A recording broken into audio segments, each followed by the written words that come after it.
shut up, you listen to my monkey mouth. There's a companion when you got pun on the Konoha route. Hopped in a portal and got in a fight, Elias knocked him out. Bow, Naruto fighting style. Bow, UFC he tapped out. Bow, we win, we get crowned. Monkey mouth, monkey mouth, monkey mouth, monkey mouth. Alrighty everybody, welcome back to the 42nd iteration of the Konoha Companion. This is Joshua, as always, and I'm your Konoha Companion, and thank you so much for joining me on this episode. On this episode, we're going to be covering episode 41 of Naruto, entitled KUNOICHI RUMBLE, The Rivals Get Serious. But before we get too far off into that, I want to go over the previous episode kind of quickly in my own words to make sure that we're all caught up. So, on the previous episode, Kakashi and Orochimaru have their standoff after Kakashi performs the curse sealing jutsu on Sasuke, right? This causes Sasuke to like pass out due to the agony of the process, right? Evidently it's like a really tough process to have to go through. Orochimaru like emerges out of the shadows and confronts Kakashi. And Kakashi busts out his Chidori and tells Orochimaru that if he takes one more step towards Sasuke, one of them is going to die today. This gives Orochimaru like a big, huge belly laugh, but at the end of the day, he does actually turn tail and demands that Sasuke is going to come to him of his own volition, seeking power. Kakashi like thinks to himself, like, am I out of my fucking mind? Telling that to one of the legendary Sannin, like, what was going through my brain? But ultimately, Orochimaru dips out. He does say that his plan will fall apart if he gets killed. And like when he has his back to Kakashi, he gives Kakashi like an opportunity to attack him from behind. He's like, if you think you can do it, now's your opportunity to try and get one over on old Orochimaru. And Kakashi's frozen, and like he only hesitates for like a split second, but that's all Orochimaru gave him. He didn't give him a whole lot of time. Kakashi second guessed himself, and that was all it took for Orochimaru to be out of there. Back in the battle arena where the Chunin exams are going on, Shino and Zaku have their fight. Shino had been previously hit by Zaku's slicing soundwave jutsu, and at this point Shino recovers from it, and this like stuns everybody, right? Like they thought he was done for, and it turns out that he has an entire army of chakra-eating beetles ambushing Zaku from behind. Shino offers for him to forfeit, as he doesn't stand a chance against both Shino and his horde of beetles with two bum arms. Zaku at that point flashes back to how he got tied up with Orochimaru.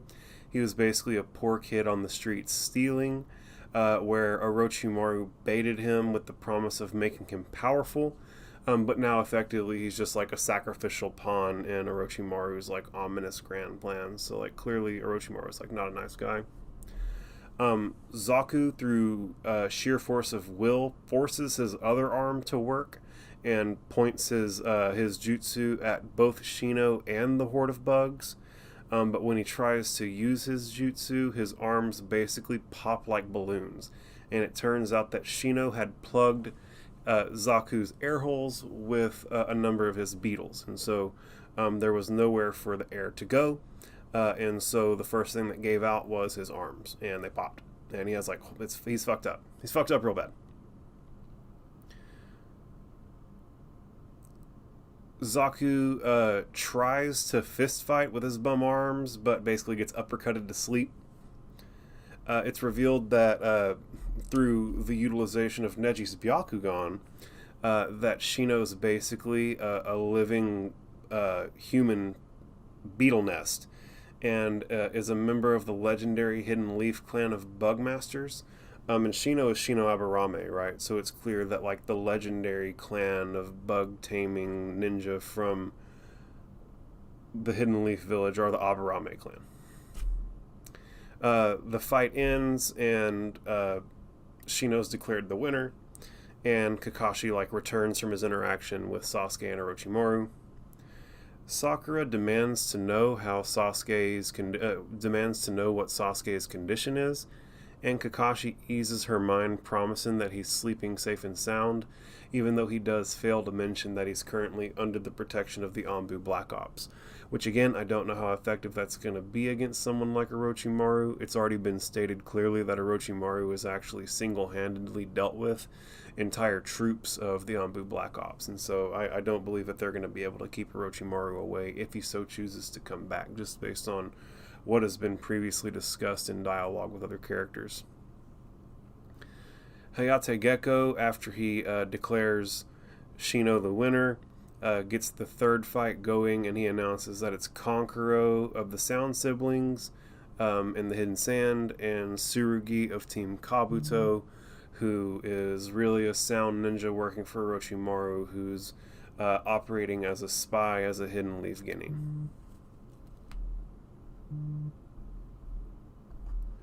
Let me see here. So that's the end of the episode. The Kankuro and Tsurugi square off, and they like talk a little shit back and forth, and the episode ends, right? And so that brings us to the start of the current episode, where Kankuro takes the item that's like wrapped in bandages off his back and stands it up next to him, and has his arm like propped on it, cool guy style. Kankuro talks a little smack, and Tsurugi immediately attacks, throwing the first strike, which Kankuro effectively blocks. Tsurugi's limbs suddenly become highly flexible, and he does this by dislocating all of his joints and controlling them with chakra, per his own words in dialogue. It looks to me a lot like how Orochimaru had been wrapping himself around the trees in the Forest of Death. And Tsurugi wraps up all of Kankuro's limbs and puts him in a chokehold. Tsurugi warns Kankuro that he won't be able to get the thing that he was carrying on his back, and that he will break his neck in an instant if he wants to, but he offers Kankuro a chance to admit defeat and submit before he gets hit with certain death. Kabuto smiles and refuses, warning that he isn't the one that's about to die. Tsurugi's the one who's about to die. And to the shock of everyone, myself included, Tsurugi breaks Kankuro's neck in an instant. And Kankuro's like lifeless, right? He's just like laying there dead, and he's just like being held up by Tsurugi because Tsurugi's like completely wrapped around him like an anaconda or something. As Tsurugi goes to let go of Kankuro, Kankuro's corpse has like some white stuff crack and fall off of his face. And it lands on the ground, and Kankuro suddenly spins his head around 180 degrees and looks directly at Tsurugi. And you can see that his face is cracked, and clearly his human face has just been plastered over the top of something else. And it's a ninja puppet. And we haven't experienced ninja puppets yet, but I'm not going to dive too far off into it because they do go over it more in dialogue, and I'll explain more about it in this episode. We're not just going to glaze over it. He then tells Tsurugi that it's his turn, and suddenly several arm-like appendages erupt out of the body of the puppet, and they wrap themselves around Tsurugi tightly. You can drink its tea.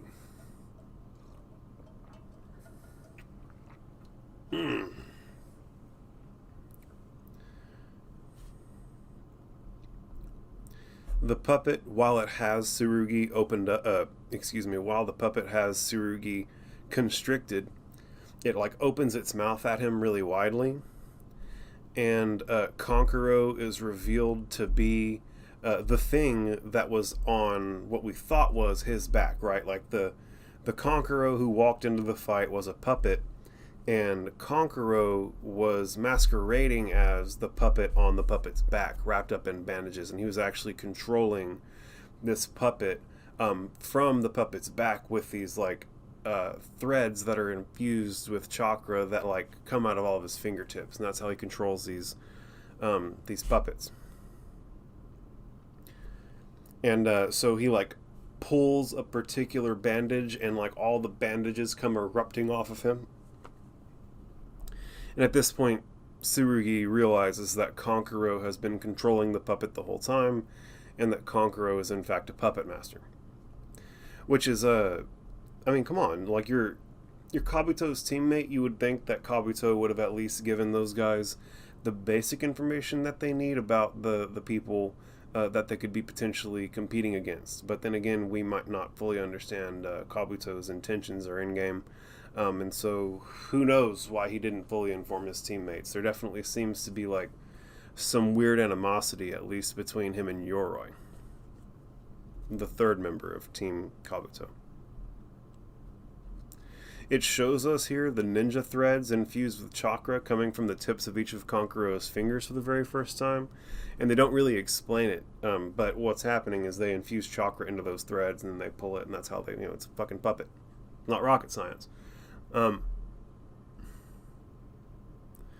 Kankuro's puppet begins to tighten its hold on Tsurugi, and Tsurugi screams in agony and screams that he's had enough and that he gives in.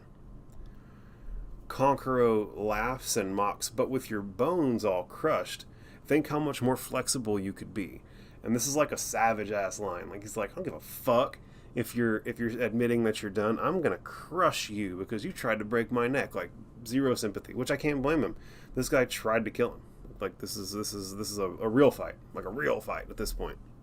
If he hadn't been a puppet, if he hadn't had a puppet in place of him, he'd have gotten his neck broke. And so I can't imagine that he has too many qualms about absolutely crushing this guy's bones to dust. Hayate Gecko at this point thinks to himself that he almost stopped the match in the middle. And so it, like, without directly saying it, reveals that Kankuro had even managed to fool the proctor with his puppet play. The proctor then Hayate Gecko, the proctor then declares Kankuro the winner. And Naruto complains to Kakashi that 2-on-1 is hitting below the belt and asks how that's even fair. Kakashi explains that it's really not 2-on-1. The second character is actually just a puppet. Which again, I don't think that Naruto has ever seen any puppet jutsu at this point. I don't think we've ever seen any puppet jutsu users in the Hidden Leaf. And so, yeah, it's like a foreign novel thing to him, and he's trying to get it explained. Sakura at this point chimes in and explains that the puppet is just a ninja tool, like a shuriken or what have you. So whenever you see these guys using puppets, just think of them as like really, really well-equipped ninjas. And they haven't shown it yet, but like working these puppets has some potential drawbacks, right? Like it isn't all good when you're doing puppet stuff. There are some ways that you can put yourself at a disadvantage by working the puppets, or that being your primary form of attack. Although it hasn't gone into that yet, so we're not going to dive too deep off into it. But just know, there's benefits and drawbacks to every type of fighting style, including Puppet Master Jutsu. Just so happened that he had the jump on him, right? Homie didn't know that he was going to be working that Puppet Master Jutsu. And so it just came out of nowhere and got him a clear advantage. And this was the fastest fight so far, right? Like this was pretty damn quick. Like they threw one punch, Tsurugi wrapped him up, offered for him to quit. He didn't quit. He broke his neck. Kankuro revealed that the neck that had just gotten broken was that of a puppet. The puppet wraps up Tsurugi, crushes him, and Hayate Gecko declares him the winner. We're not even halfway through the episode. The fight's already over, so that's a quick one. And again, he's a member of Team Sand. His brother's Gaara, and they're on this team that set the world record for the Forest to Death part of the Chunin exams and stuff. And so, you want to think that it's all Gaara, but Kankuro is clearly capable of pulling his own weight. The medical team takes Tsurugi away, and Sakura thinks to herself that everyone fighting wields their chakra so perfectly, and that she thought that her chakra control was going to be her advantage, and that's clearly not going to be the case, considering the level of ninja that she's going to be going up against. So she starts to kind of doubt herself. At this point, the title slide comes in, and Sakura and Ino read in unison, "Kunoichi's Rumble, the rivals get serious." It takes us to Sakura, who's washing her face in front of a mirror in the restroom when she spots Ino in the mirror standing behind her. Ino mocks that Sakura's jumpy, and for good reason, that she basically can't imagine what's going to happen to Sakura if she actually goes and competes after someone as awesome as Sasuke even collapsed after his fight, and that she should just quit, right? Like if this is a test that's so tough that it causes Sasuke to collapse, what's it going to do to you, you little weakling, basically. Sakura runs her fingers through her hair, like that, and is reminded of the time that she had to cut herself free from Keen's grip. Remember, Keen is a member of Team Sound, Team Dosu, right? With Dosu, Zaku, and Keen. She's the girl with the long black hair. And she's reminded of the time that she had to cut herself free from Keen's grasp in the Forest of Death, when her hair isn't as long as it used to be in the beginning. Remember, Keen had her by the hair, and she cut her hair to get loose. And now she's like, oh, my hair, and it's not there. And that, like, reminds her of what she's been through. And she realizes that if she made it through that, then she can make it through this bullying in the restroom. And she then turns and says to Ino aloud, I won't quit, not ever. And she goes to walk past Ino, but stops as she gets to her and tells her, in fact, I can't wait, and continues walking by. Back in the battle arena, the proctor of the third exam, Hayate Gecko, gets the next fight going. It turns out to be Ino and Sakura are the ones who've been chosen at random for the fourth fight, setting up a big fight between Leaf Village rivals, right? They're both girls, they're both after Sasuke, they're both from the Leaf, they've got history. This is going to be an interesting fight. They square off in the battle arena, and Ino tells Sakura not to think that she'll take it easy on her. It shows Ino's sensei Asuma up in the stands smoking a cigarette, thinking to himself how Ino was a standout among the rookie Kunoichi, and wonders if she'll be able to bring herself to fight hard enough to win against Sakura. Right, like even her sensei is aware of like the pre-existing relationship between these two, and is wondering if Ino's going to have it in her to really put it on Sakura the way she needs to in order to win and become a Chunin. Her teammates, Shikamaru and Choji, remark aloud amongst themselves that this isn't an ideal situation for Ino, while Naruto simply cheers Sakura on. Hayate tells them to begin, and Sakura immediately goes on the offensive with a kick. Ino dodges and throws a counterpunch, and they're off. Both are swinging at each other with taijutsu, and both are dodging everything. When Ino leaps away to kind of get some space and reset, Sakura immediately throws several kunai at her, which Ino's able to dodge them all and even manages to catch one of them as it's flying past her, flip it around her finger and throw it back at Sakura. And she manages to throw and hit another kunai that Sakura is throwing at her. So, like, think about the coordination there. This girl, she caught a shuriken as it went by her, flicked it back, and was able to hit a kunai out of midair like that. So her coordination and like utilization of ninja tools is going to be pretty on fleek. You can already tell. When the kunai clash in the air, Sakura immediately comes charging forward. At this point, it shows us a conversation in the stands unfolding between Naruto and Shikamaru, one of Ino's teammates. So basically, you've got a teammate of Sakura and a teammate of Ino talking shit to one another in the stands, as you'd expect. And Naruto says that Sakura is dominating, and Shikamaru calls him a fool, and they have a little standoff. Right, Shikamaru's like, what, you want to make a bigger deal out of it than it is? You want to do something about it? Because you'll lose. Right? And so Shikamaru is clearly like not scared of Naruto, but remember, most people at this point aren't fully aware of Naruto's capacity. Right? He's like a low-level ninja, like Sasuke's a high-level ninja, Sakura's a mid-level ninja, and Naruto's a low-level ninja, and they're all in one group together so that there can be a balanced group. Right, and so a lot of people think pretty lowly of Naruto, right? And remember, Shikamaru and Choji's only real experience with Naruto out in the field is them coming up on the situation where Sakura was having to protect Naruto and Sasuke from Team Dosu, and Naruto was just knocked out, right? And they don't necessarily realize that, like, he got whopped by one of the legendary Sannin or anything like that. They just know that, like, he wasn't capable in the moment, right? So, like, Naruto doesn't have the best rap necessarily with some of the other upcoming ninja. And this is a clear indication of that. Neji kind of misogynistically questions aloud, that's it? This is as good as Kunoichi can get in hand-to-hand combat? When Tintin interjects and says that they aren't limited by being female, they're being limited by not wanting to hurt one another. Using kid gloves is the way she put it.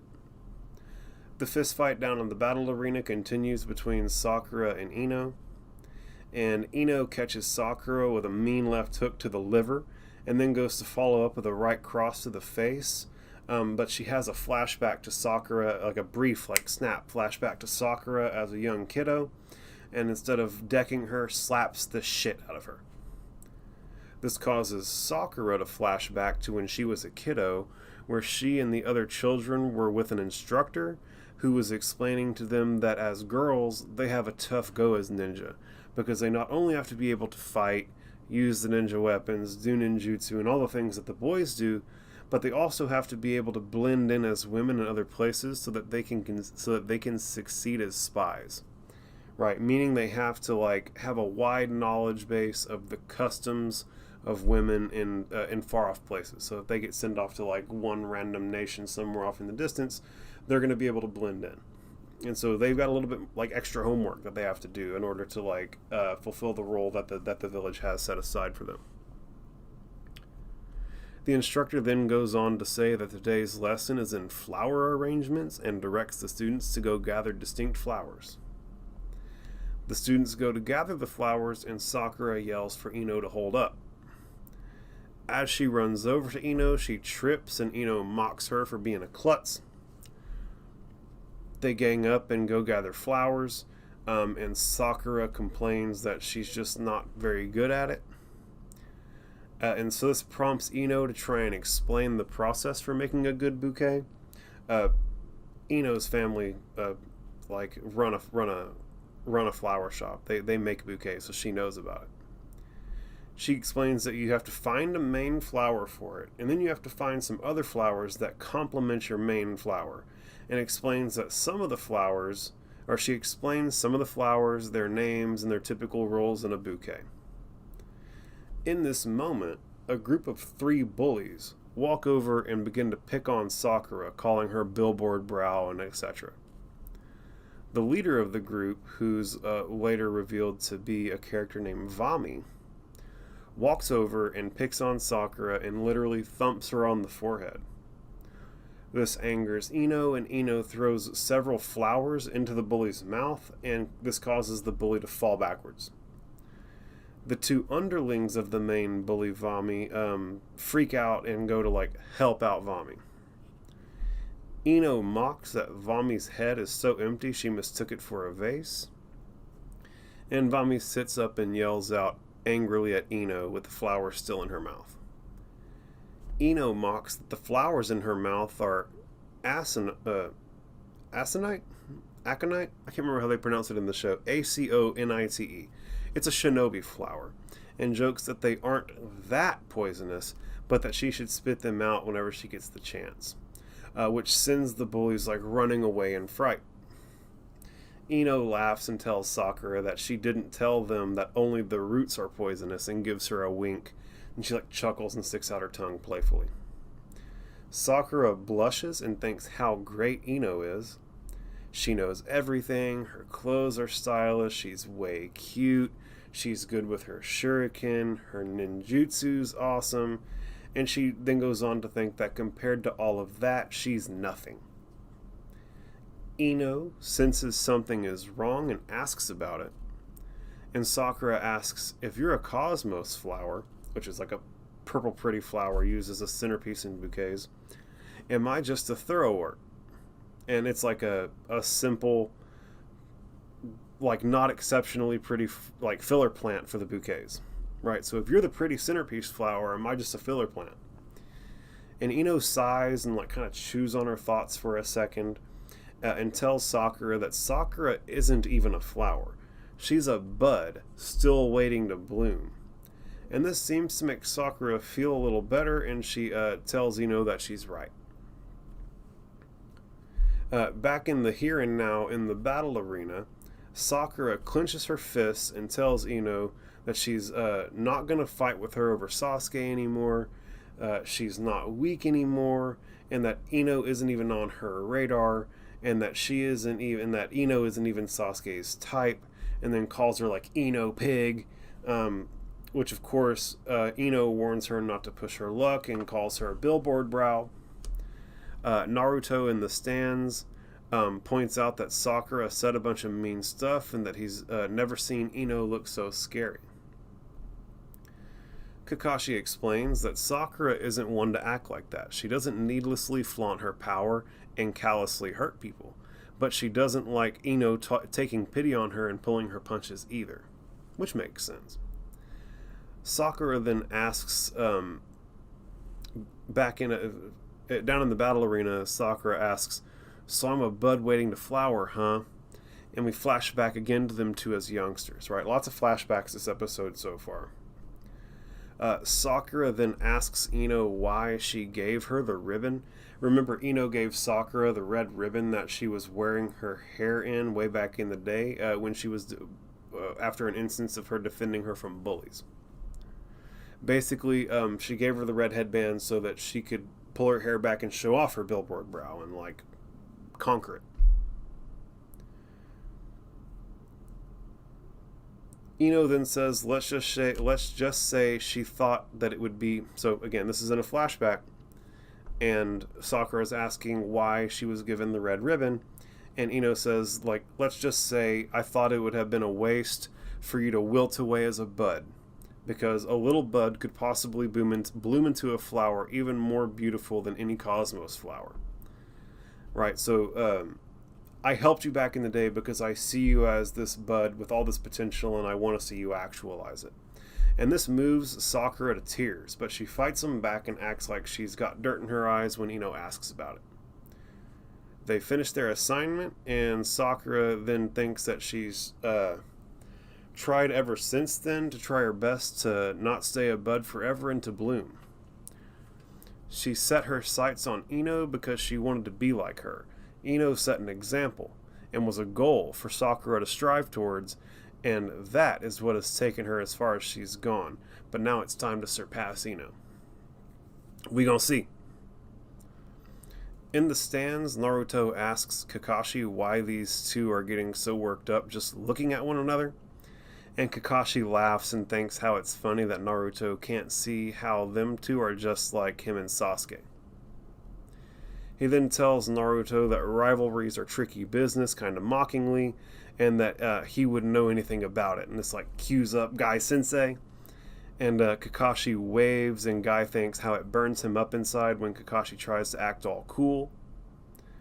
Back in the battle arena, the girls have another flashback to when Sakura told Ino about being put on the same team as Sasuke. They both resolve never to lose to one another, and Sakura goes to give the red ribbon back to Ino, but Ino refuses it, saying it was a gift meant to be worn on her forehead to keep her hair out of her face and for her to keep it. Sakura then demands that she's no longer going to chase after Ino and that the only thing going on her forehead is her ninja headband, and when that day comes, she'll be a true shinobi. Ino smiles and says that she likes the plan, and they shake on it. Now, back in the here and now in the battle arena, Ino tells Sakura she understands that they put their ninja headband... Ino tells Sakura she understands, and they put their headbands on at the same time. The standoff intensifies, and they say in unison, "This time we do this right. No holding back, a fair fight, and I'm gonna win." They run towards one another and both throw a punch at the same time, and their fists like meet like this, and when that happens, it sends a shockwave through the entire battle arena, shocking everybody. and it like sends them back, and they square off one more time, and the beat drops, and the episode ends, right? And so this is a really fun episode. We're gonna see what comes of it right now. Like, we got to see Konkuro win his fight. These girls got ramped up, and now the real fight's finna begin. But I have some final thoughts here, and I'm going to go over them real quick instead of just kind of meandering in conversation. I've got something kind of concise that I can go over. And so I think it's fun that Tsurugi has the noodle body, right? He dislocates all his joints and uses his chakra to control them. And I wonder if that's how Orochimaru does it. Because his jutsu looks just like Orochimaru's, the one that Orochimaru was using to like wrap himself around the trees and stuff like that. And so I wonder if, you can see where Orochimaru's students and former students have like the mark of Orochimaru on them, right? Like the proctor of the second exam, I can't remember her name offhand. Yeah, I can't remember her name right now. But either way, the proctor of the second exam, she used the snake jutsu, and she had the curse mark and stuff. And now this guy is a student of Orochimaru's, and he's using the like noodle body jutsu that Orochimaru was using. So you can kind of see whenever these people get their influence from Orochimaru as their students. Tsurugi is a legit killer, man. He wasted no time breaking what he believed to be Konkuro's neck whenever they were fighting, right? Like, if that had been Konkuro, he'd have been dead, right? Like, Tsurugi's a killer. He don't give a fuck. Konkuro's puppet jutsu is badass. He had everyone fooled, even the proctor. And so, remember, he also used the puppet jutsu to fool everybody during the first part of the exam, the written part of the exam. And so he's really, really like slippery and tricky with this puppet master jutsu. Konkuro is somebody to watch out for sure. I love that his puppet put Tsurugi in the cobra clutch, like just constricted his ass, and ultimately was like crushing him to death, and he had to concede defeat. It looks like he controls the puppet with the threads that are connected from his fingers to the puppet that are infused with his chakra, although that hasn't been like concisely defined yet. But I mean, come on, there's strings going from his fingers to the puppet, and they're infused with blue chakra. I think that anybody who's paying real close attention at this point can pretty much effectively tell that he's using chakra infused threads to control his puppet jutsu. I love that Sakura's grown and wasn't fazed by Ino's attempt at bullying her in the bathroom, and that she was able to like put her chest out and be like, I ain't worried about you. Matter of fact, I'm looking forward to this shit. How unfortunate is it, though, that Sakura and Ino have to fight one another? As much as they fight, they love each other, and neither of them really want to hurt one another. And so it's good for us because we get backstory and neat flashbacks and stuff, but it's bad for them because they got to go and like fight friends, right? No one wants to, it's hard to fight a village mate the way that like Konkuro and Tsurugi were fighting, right? Like, I couldn't imagine Sakura just breaking Ino's neck in 30 seconds because she's ready to go be a Chunin. Like, obviously they're like trying to be a little bit more considerate than that of each other's health and well-being. And so I don't know, it seems like maybe having village mates fight one another can kind of get in the way of the Chunin exams, and like it being a good barometer for how good a ninja these people are. But also whenever the Leaf Village is single-handedly sending more people to the Chunin exams than all the other villages combined, it's an inevitability. They're going to have to do it, so they're just doing what they can with what they got. I loved getting to see more of Sakura and Ino's backstory. These girls have history. Ino is basically the only one who befriended Sakura back in the day and protected her from bullies whenever she was always getting bullied. Sakura can't help but compare herself to Ino and feels lesser than typically, but like in this fight, right, she's kind of hit a new mode and is like, I'm gonna surpass her. Sakura found her strength because of the words that Ino said to her when they were young, and resolving to fight Ino at full strength when they flash back, right? I really liked the metaphor Ino used to describe Sakura, a bud yet to bloom that could turn out to be the most beautiful flower of all. I thought that was beautiful, right? Like, and it moved Sakura to tears. So it was a dope line and like a really, really like wholesome little moment in the show. I love that Sakura looked to Ino for inspiration. Catching up to and surpassing Ino has been a huge motivating factor for her, right? And this happens. I mean, this is like Naruto and Sasuke, and presumably Kakashi and Guy, right? Like, these people are always competing, having these healthy competitions for the sake of you know, individually, selfishly trying to be the best version of yourself that you can. And ultimately, that process just sharpens the people around you, especially whenever you have a system like what they're using here. It's neat how these two know each other so well, and that all Sakura had to do was put her headband on, and Ino knew exactly what time it was and was able to put her headband on and like agree to this like new no holds barred fight. And how strong are these girls, right? I know that Neji was like, is this really as strong as they can be? But once they put their headbands on and like really started fighting, and they hit their hands together, like sent a shockwave throughout the entire facility. And so clearly, like, it's a different level of strength that these girls possess as compared to what they were doing earlier in the fight. And so that's pretty much all the thoughts that I had on it written down. It was a really great episode. I had a lot of fun with it. You know, the flashbacks can get a little redundant. I felt like there was maybe one too many flashbacks in this one. But at the end of the day, they're setting it up so that the next episode will be like the full fight, the real fight, right? And so you got to see a real fight between Tsurugi and Kankuro. Then you got to see like Ino and Sakura sparring, and then like agreeing like, okay, neither of us are going to win like this. We've got to like really try and see who the better Kunoichi is. But with that, I feel as though I can put a pretty effective pin in this episode. This is Joshua. I'm your Konoha Companion. Thank you so much for tuning in to this episode of the Konoha Companion. You know, go give us a follow on all the social media platforms. Participate in the comments. You know, we're trying to build a little community of like-minded folks online so that we can all enjoy the stuff together, you know. And with that, again, I'm Joshua. I'm your Konoha Companion. Peace out, guys. Monkey mouth, monkey mouth, monkey mouth, monkey mouth.